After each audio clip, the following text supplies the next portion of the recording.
সালামু আলাইকুম। আমরা এখন বগুড়া জেলার শেরপুর উপজেলার ১ নং কুসুম্বি ইউনিয়নে আছি। আমরা হেলাল ভাইয়ের একটা পুকুরে এসেছি। ইনি পুশওয়েব মেশিন ব্যবহার করছেন ৪ বিঘা পুকুরের উপরে। আসুন ওনার সাথে কথা বলে আমরা বিস্তারিত জানি।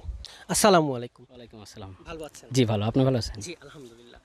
ভাইয়া আপনি তো নতুন চাষি, আমরা জি যতটুকু জি জানি। তো নতুন অবস্থায় আপনি এয়ারেটর কেন লাগালেন?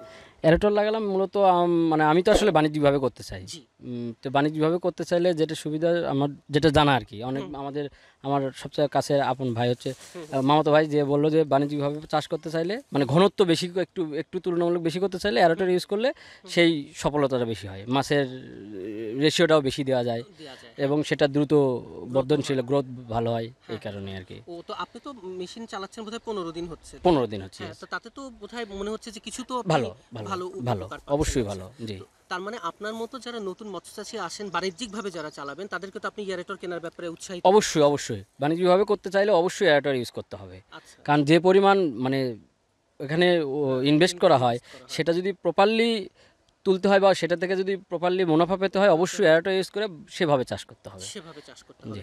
আপনার ভাইয়া পুকুরটা হচ্ছে কতখানি? 4 বিঘা, ৪ বিঘার পানি পুকুর। 4 বিঘা, মেনলি 9 বিঘার একটা পুকুর এটা, আচ্ছা কিন্তু আচ্ছা। পার অনেক ভালো কারণ পানিটা হচ্ছে 4 বিঘার মতো। পানিটা ৪ বিঘা আর হচ্ছে ৪ বিঘার ইয়া। তো আর পুশওয়েব হচ্ছে মেশিন। পুরো একটা জি মেশিনটা। ধন্যবাদ আপনার সহযোগিতা করার জন্য। ধন্যবাদ আপনাদের। হ্যাঁ, সালামু আলাইকুম। আপনারা তো দেখলেন ইনি হচ্ছে নতুন মৎস্যচাষী ভাই। আপনারা যদি বাণিজ্যিকভাবে মৎস্য চাষ করতে চান তাহলে অবশ্যই আপনাদের এয়ারেটর ব্যবহার করতে হবে। আর স্ক্রিনে দেখানো যে কোনো নাম্বারে আপনারা বিস্তারিত জানার জন্য যোগাযোগ করতে পারেন। ধন্যবাদ। আসসালামু আলাইকুম।